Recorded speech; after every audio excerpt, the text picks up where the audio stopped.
Assalamualaikum warahmatullahi wabarakatuh. Dimanapun kalian berada, tetap semangat belajarnya walaupun sekarang belajarnya masih jarak jauh. Di pertemuan kali ini kita akan belajar bab baru, yaitu dimensi 3, yang nantinya akan membahas tentang kedudukan titik, garis, dan bidang pada dimensi 3 pada bangun ruang.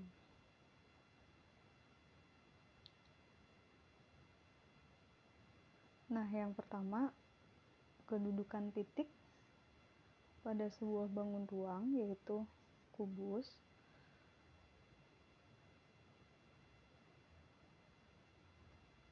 Nah, notasi titik itu sendiri ditandai dengan simbol titik, dan penamaan dari titiknya itu menggunakan huruf kapital. Misalkan titik P, P-nya harus P kapital.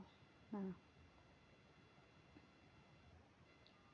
misalnya dalam bangun ruang tersebut terdapat titik A, B, C, D, E, F, G, dan H. Ingat, notasinya harus menggunakan huruf kapital. Kemudian, kedudukan sebuah garis.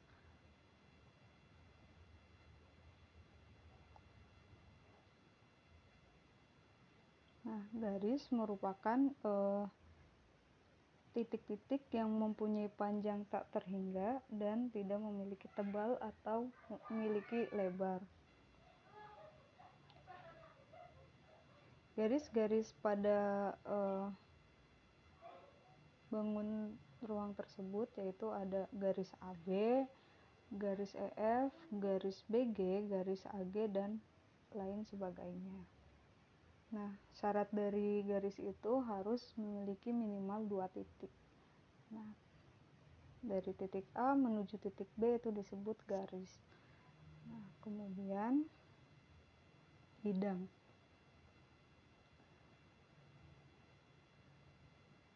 Nah, definisi bidang itu sendiri yaitu himpunan titik-titik yang memiliki luas tak terhingga. Atau bisa jadi bidang itu sama aja kayak bidang datar gitu. Contohnya pada bangun ruang tersebut ada bidang ABCD, kemudian ada bidang DCGH, dan ada bidang BDG. Nah, dari diagonal sisi dan dari kumpulan diagonal sisi dari bangun ruang tersebut.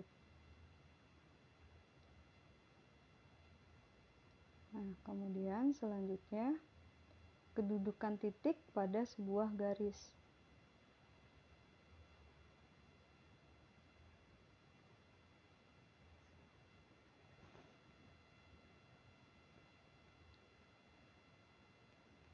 Yang pertama, kedudukan titik yang terletak pada garis. Nah, contohnya misalkan titik B. Titik B itu berarti terdapat atau terletak pada garis AB. Kemudian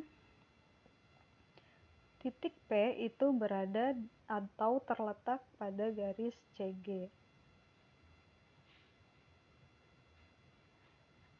Dan titik Q itu berada meskipun di luar bangun ruang.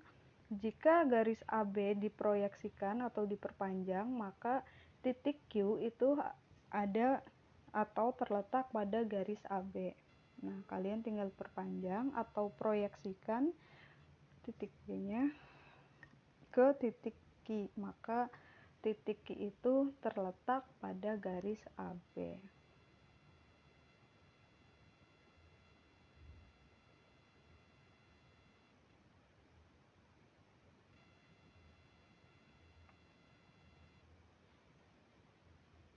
Nah, kemudian titik di luar garis. Titik di luar garis, contohnya misalkan titik C itu berada di luar garis AD, karena titik C itu tidak terletak di garis AD.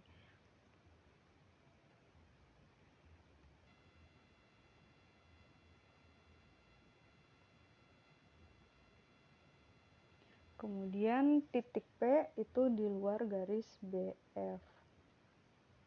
Nah,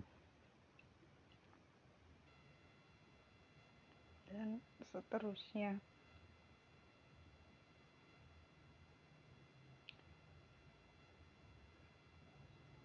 Nah, selanjutnya kedudukan titik pada sebuah bidang.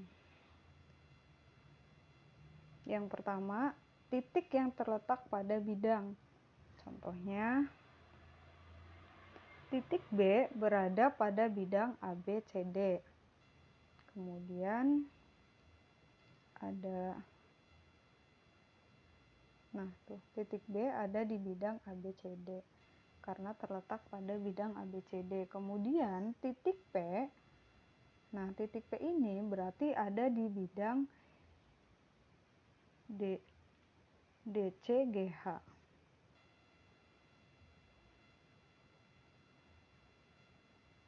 Nah,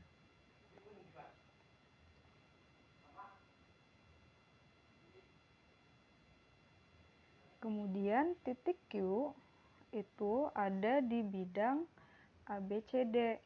Nah, walaupun titik Q terlihat di luar bidang, sebenarnya titik Q ada di bidang ABCD, sama seperti kedudukan titik yang terletak pada garis, maka bidang ABCD kalian proyeksikan, nah atau tarik, nah diperluas, maka titik Q ada atau terletak pada bidang ABCD.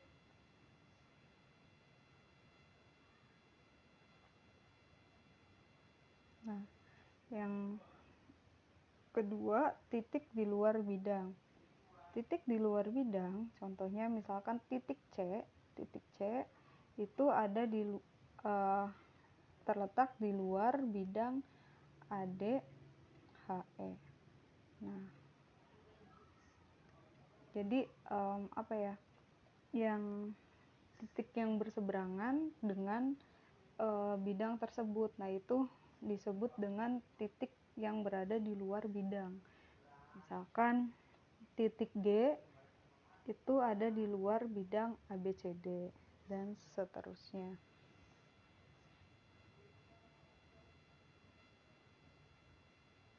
Nah, tuh titik C berada di luar bidang ADHE karena berseberangan.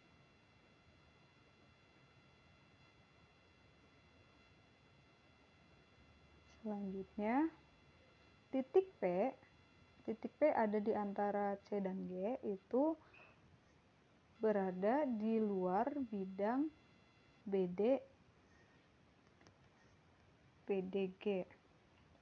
Nah, karena sejajar dengan bidang namun tidak terletak pada bidang tersebut, itu disebut titik yang di luar bidang.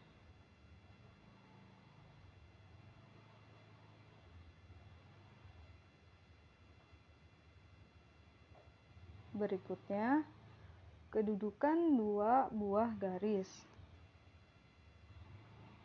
Kedudukan dua buah garis yang pertama itu ada yang namanya dua garis yang saling berimpit. Contohnya,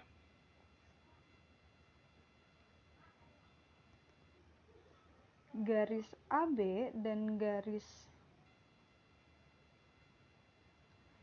BQ itu saling berhimpit.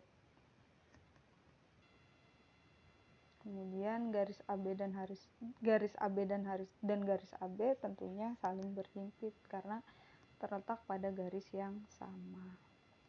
Kemudian yang kedua, dua garis yang saling berjajar. Dua garis yang saling berjajar itu jika diperpanjang mereka tidak akan memiliki titik temu. Contohnya kayak jalan kereta tuh, itu saling berjajar. Contohnya garis AB dengan garis DC, walaupun diproyeksikan atau diperpanjang sepanjang apapun tidak akan memiliki titik temu atau titik potong. Kemudian ada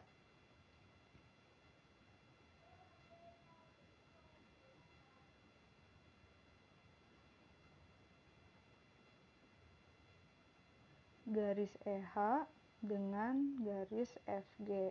Jika diperpanjang sepanjang apapun, mereka tidak akan memiliki titik potong, berarti saling berjajar. Nah, yang selanjutnya, dua garis yang saling berpotongan. Nah, tentu dua garis yang berpotongan ini jika diperpanjang maka akan memiliki titik potong atau titik temunya. Contohnya garis AB dengan garis BC. Nah, di sini kan tidak begitu terlihat titik potongnya, tapi jika kalian perpanjang garis AB dan garis BC-nya, maka kalian akan menemukan titik potongnya. Maka dua garis tersebut saling berpotongan. Kemudian selanjutnya garis EG dan garis AP. Garis EG itu dari diagonal bidang EFGH dan garis AP. Garis AP-nya itu dari titik A dan titik P-nya itu titik tengah dari garis CG. Nah, jika diperpanjang garis AP dan garis EG, nah ini kan tidak terlalu terlihat seolah-olah seperti berjajar, tapi jika kalian perpanjang, nah garis EG dan garis AP ini akan memiliki titik potong.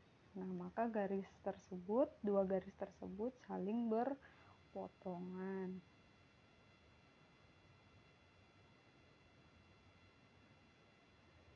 Nah, yang terakhir saling bersilangan. Contohnya garis BC dan garis DH. Nah, saling bersilangan. Kemudian mungkin ada pertanyaan, apa bedanya garis yang saling berpotongan atau saling bersilangan? Kalau misalkan saling berpotongan itu, dua garis tersebut jika diperpanjang maka akan memiliki titik potong. Nah, jika saling bersilangan itu saling menembus. Jadi antara si horizontal dan vertikal itu diperpanjang. Jadi kayak garis yang pada bidang yang tidur, kemudian yang tegak, nah itu saling tembus, itu namanya saling bersilangan. Contohnya misalkan garis BC kan ini kan ada di bidang bawah.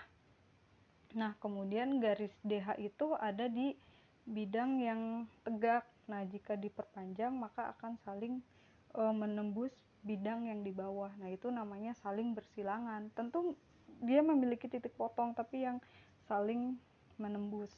Kalau misalkan saling berpotongan, hanya berpotongan saja. Nah, itu bedanya kedudukan dua garis yang saling berpotongan dan saling bersilangan. Kemudian contoh lainnya garis AP dan garis BG. Nih, garis AP dan garis BG. Di garis BG ini kan pada bidang yang tegak, kemudian ditembus oleh garis AP. Nah, itu namanya saling bersilangan.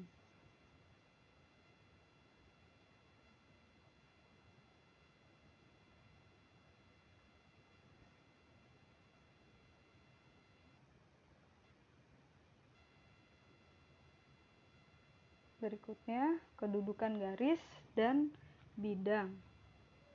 Yang pertama, garis yang terletak pada bidang. Contohnya misalkan garis BC itu ada di bidang ABCD. Garisnya itu harus terletak pada bidang tersebut. Nah, contohnya misalkan garis BC itu ada di bidang ABCD. Selanjutnya, garis AG dari diagonal ruang itu berada di bidang ACGE. Nah, terletak pada bidang tersebut.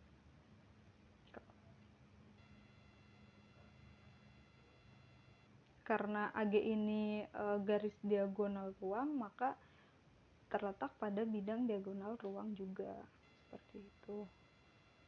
Nah, Selanjutnya, garis yang sejajar dengan bidang. Contohnya, garis BC sejajar, BC garis BC sejajar dengan bidang ADHE. Nah, tuh. Yang jika diperpanjang maka tidak akan memiliki titik temu atau titik potong. Nah, selanjutnya garis EF sejajar dengan bidang DCGH. Nah, tuh sejajar. Walaupun diperpanjang tidak akan memiliki titik temu.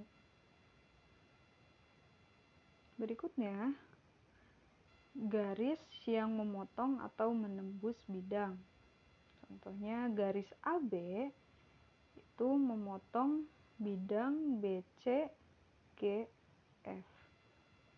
Nah, jadi garis AB ini jika diperpanjang maka akan memotong bidang BCGF.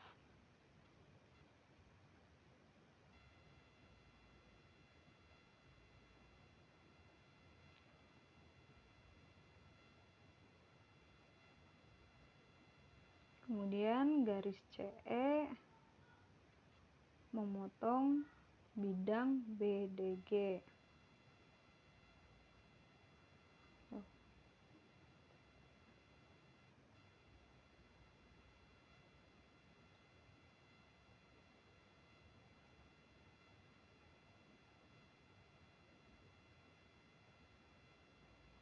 Yang terakhir, kedudukan dua buah bidang pada bangun ruang. Yang pertama, dua bidang yang saling berimpit. Contohnya, bidang ABCD itu berimpit dengan bidang ABD. Tentu ya, karena bidang ABD itu terletak pada bidang ABCD, maka bidang ABCD berimpit dengan bidang ABD. Selanjutnya, bidang ABD berimpit dengan bidang BCD. Nah, itu saling berimpit. Kemudian bidang yang saling berjajar, contohnya bidang BCGF itu sejajar dengan bidang ADHE.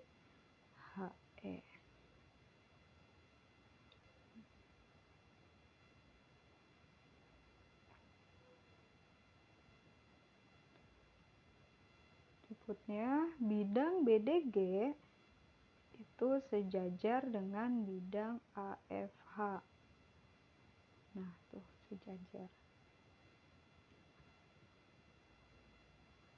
Kemudian yang terakhir, dua bidang yang saling berpotongan.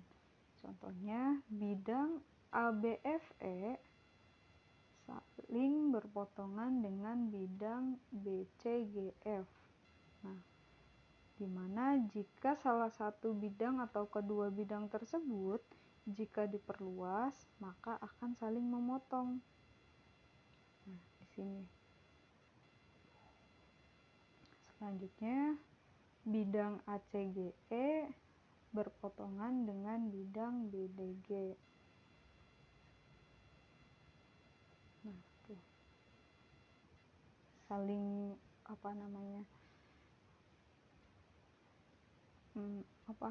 menembus satu bidang ke bidang yang lainnya. Itu disebut saling berpotongan. Oke, sekian materi kedudukan titik, garis, dan bidang pada dimensi 3. Jika ada pertanyaan, silakan ditanyakan. Wassalamualaikum warahmatullahi wabarakatuh.